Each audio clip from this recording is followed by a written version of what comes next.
Vurğunuyam dağ derenin, gördüğüm her mənzərənin, karşısında pəncərənin, dənlənirdi bir ağ güvərcin.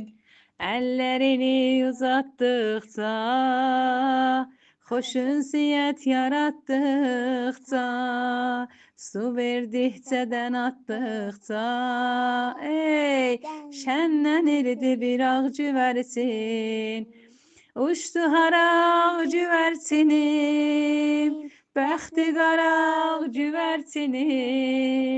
Uçtu getdi qayıtmadı, qayıtmadı ağ güvərcinim.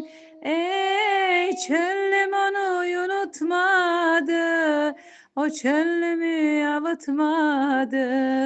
Uçtu getdi qayıtmadı, qayıtmadı ağ güvərcinim.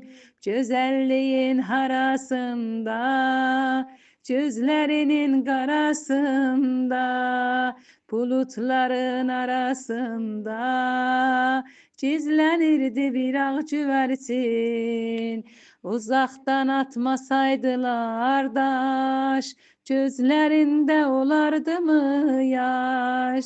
Bu təkliyə yavaş-yavaş öyrənirdi bir ağ güvərcin. Bacılarımın sağlığına.